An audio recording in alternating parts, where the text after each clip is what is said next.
Hello everybody and welcome back. Today I have prepared 3 games in the Progetto 65, 2 ace tankers, almost 23,000 damage in total, and somehow the 6,800 damage game is the worst one of the 3. So yeah, this was a pretty good session. Let's start with the smallest game and work our way up. For the first game we are starting with something that doesn't exactly look like a 6000 damage battle. I'm taking the Progetto towards the middle, and my main goal here is simply to get into a position where I can react to both sides of the map. The Progetto has mobility, a flexible gun and the auto reloader, but the armor is basically there for decoration, even though you can have some insane bounces from time to time. A lot of tanks are already getting spotted, but there is really nothing worth forcing, and that's important with the Progetto. Having 4 shells doesn't mean I need to immediately find somebody and empty the magazine. Because if I take 4 bad shots now and somebody makes a mistake 30 seconds later, suddenly I've got nothing loaded when I actually need it.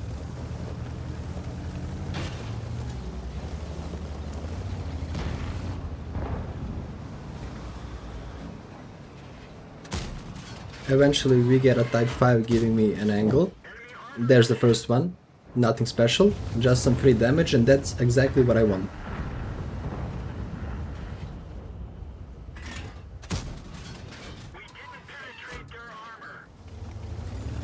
There is a massive amount of HP sitting in front of us.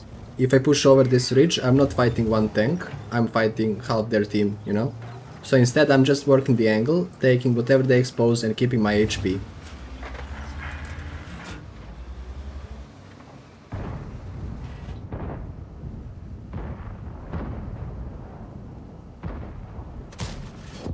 Another shot into the type.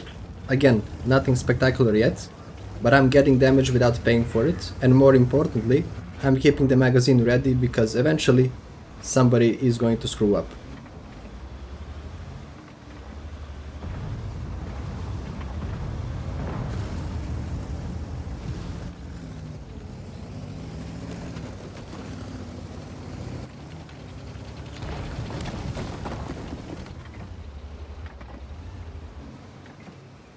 And there he is. The Burking Kafir gets caught completely in the open.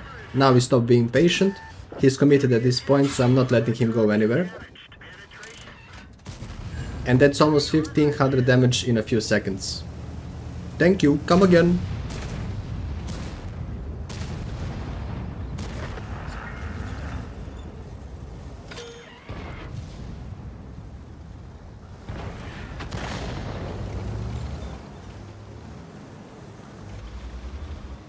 Now that they have lost some pressure, I can start taking a little bit more ground. I'm moving onto the ridge because this gives me angles into several parts of the fight at the same time. And once you're in this kind of position with the Progetto, the tank becomes really annoying to deal with.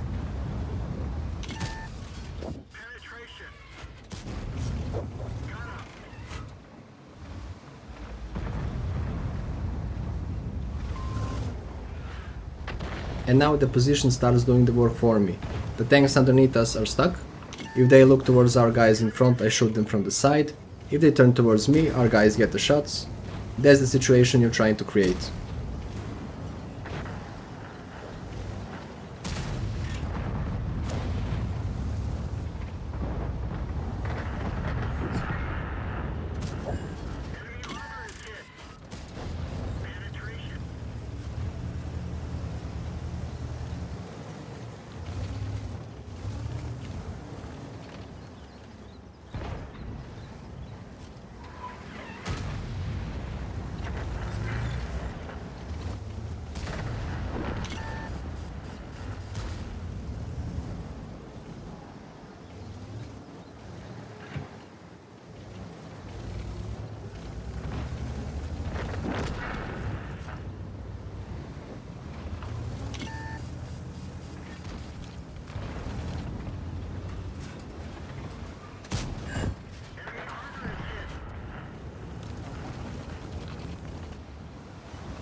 I'm not interested in trading with any 4 face to face, that would be a very short conversation. Instead, let him look somewhere else, take the shot, go back into cover. Same story with the gorilla. Every time somebody gives me an angle, I'm taking it, and the damage is starting to climb very quickly now. This is also the point where it's really easy to throw away a good game. you see 4 or 5,000 damage, you see a couple of low HP tanks, and suddenly the little monkey in your head starts saying, "Go get them, more damage!" But not yet. There is absolutely no reason for me to leave this position and make their life easier, so we are just going to keep farming.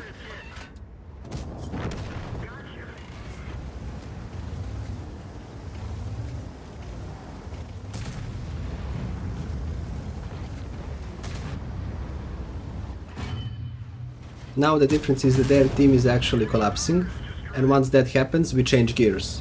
Earlier, pushing would have just thrown HP away. Now if I stay here too long, my team is going to kill everything before I can get there.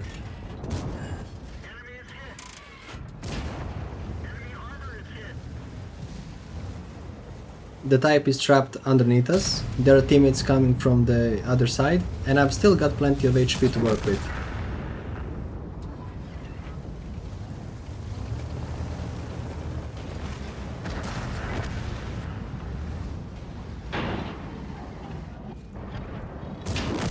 And that's game number 1, 6800 damage, 15 to 6, and somehow that's the lowest damage game in this video.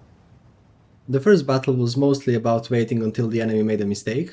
Game number 2 takes that idea to an almost ridiculous level, because this one takes a while to get going, but when it finally does, it really gets going. We are on North Scar this time, and I'm taking this ridge overlooking the middle. Once here I've got shots towards the factory, shots across the middle, and enough cover that I can keep poking without committing the tank. And considering how many guns are sitting on the other side, I'm quite happy here. We start getting some targets through the middle, nothing that makes me want to dump the magazine, so I'm just taking one shell at a time. You don't have to play the Progetto like a traditional autoloader all the time. Sometimes the strongest thing about this tank is simply the option to fire another shell. You don't actually have to use it. If the target disappears after the first shot, that's fine, keep the other 3.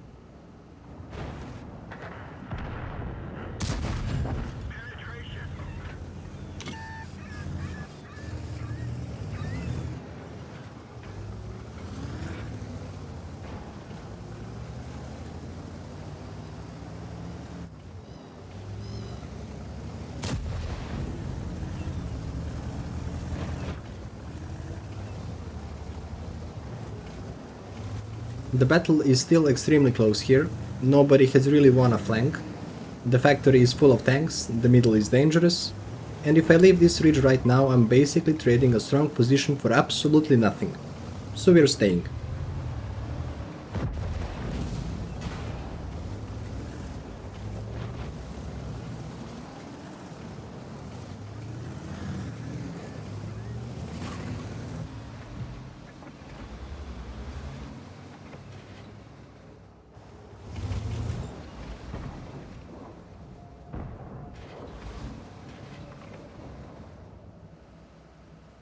At this point, this game becomes a patience test.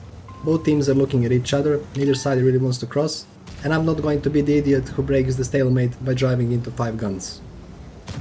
This is probably the least exciting part of the replay, but it's also the reason I'm still alive when everything starts happening later.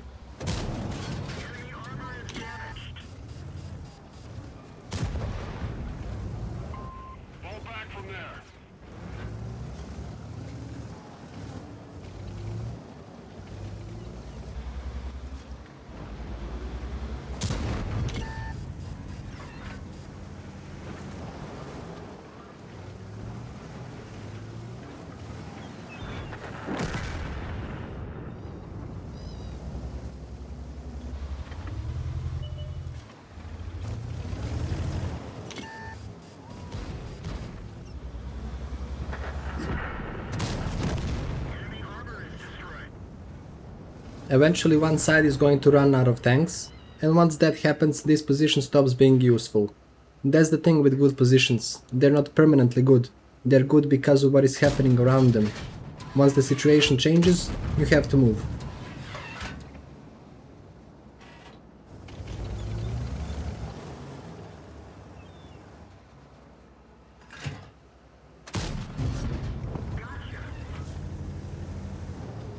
So now I'm done sitting on the hill, I'm crossing the water and taking the Progetto towards the other side.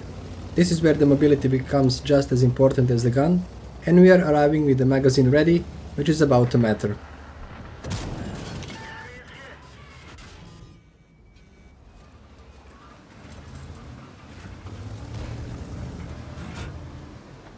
And suddenly the damage counter jumps massively. We spent half the battle collecting a few hundred damage at a time, and now we're getting more in 30 seconds than we got during several minutes on that ridge. This is why I didn't get impatient earlier.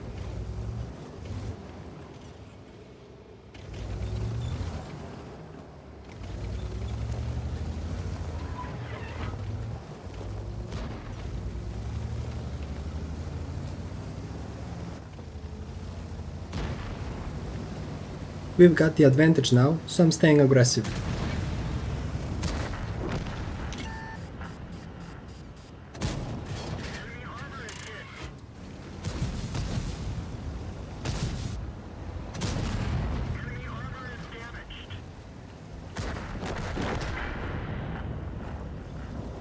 We are heading towards the factory because this is where the remaining enemy tanks are being squeezed. And again, I'm not driving straight through the middle of them. Take one shot, break line of sight, like the game before, then find the next opening. We are over 5000 now, and the game is basically turning into a race against my own team.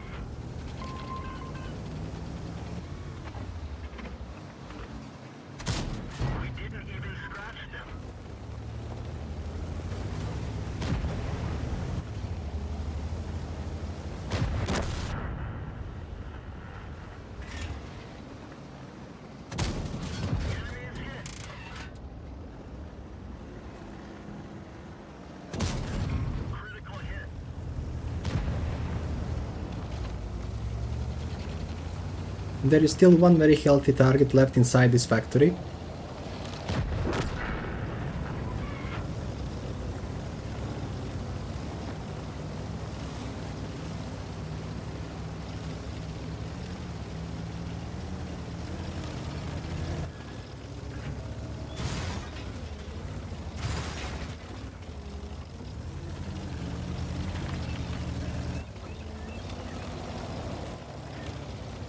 And there's the Fatur. He's basically trapped in here. This is exactly the situation this tank loves.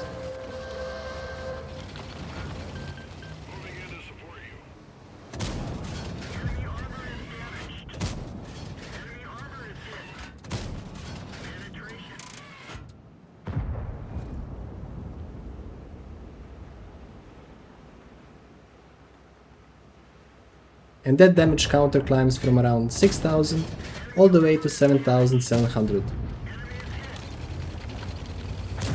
The STK finishes him before I can take the kill, but I definitely can't complain about that. 7.7. Game number 2 done. Game 3 is on Muravanka, and I'm heading towards the forest side. Light tank is the first to take one for the team, and the game is on.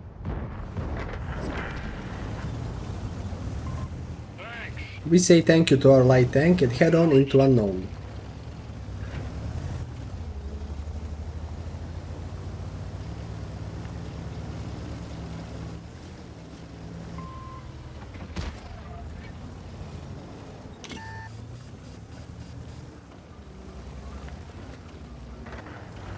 Visibility isn't exactly fantastic in here, but I'm finding little windows through the trees and taking whatever damage I can.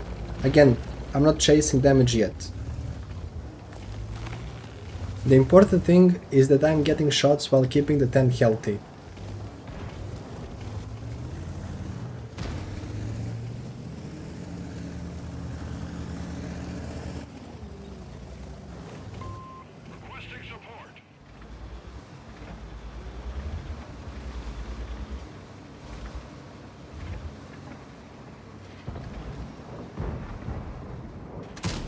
One goes in here.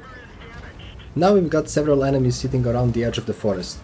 This is where the auto reloader is so useful. If I get one shot, I take one. If somebody stays exposed, then I have another one waiting.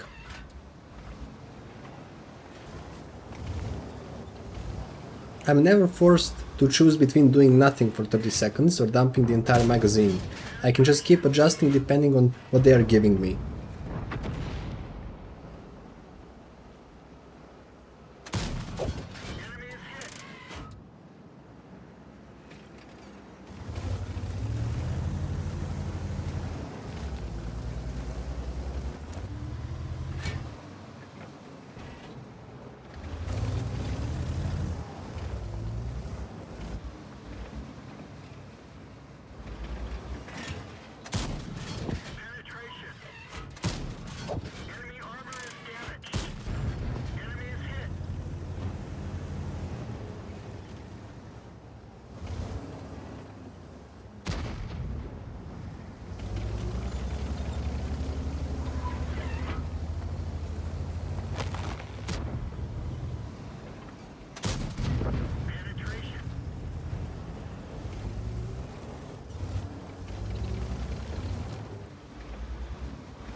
By this point I'm looking at the minimap and the forest has done its job. I've got damage, we've got information, and staying here much longer isn't going to give me the same value. So I'm leaving. This is something I always try to do before the position actually becomes useless. If you wait until there are literally no enemies left in front of you, you have already waited too long. I want to be moving while there is still damage available somewhere else.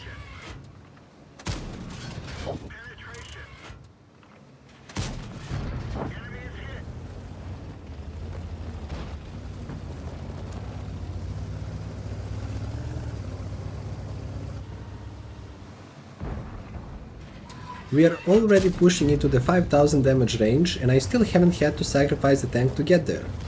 That's exactly what I want going into the second half of the battle.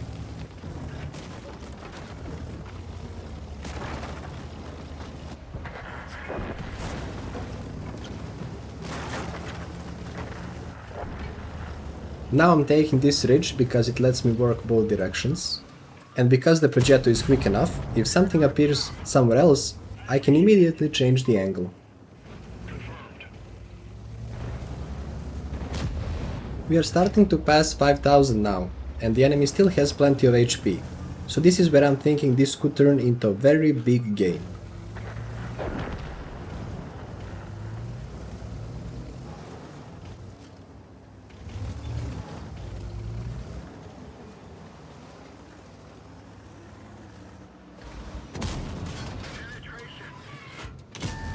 And notice how much HP I still have.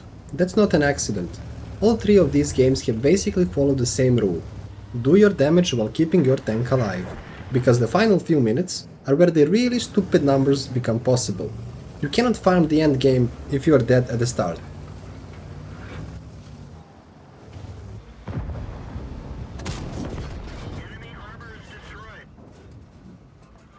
Now you might be wondering, but Dare, how can you make so much damage with such a shitty aim? Well, sometimes I wonder the same.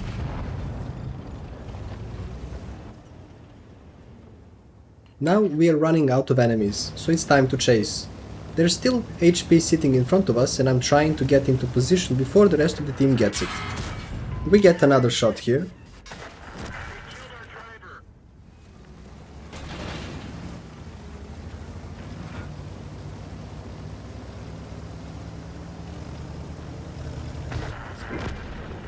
Then another target appears, so I decide to get back to the ridge and deal with those two.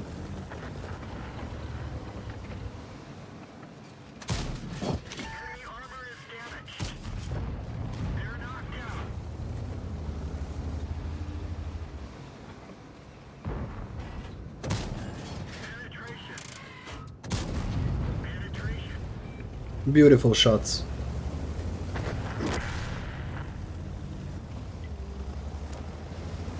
One tank left, and I'm still looking for anything else I can put a shell into.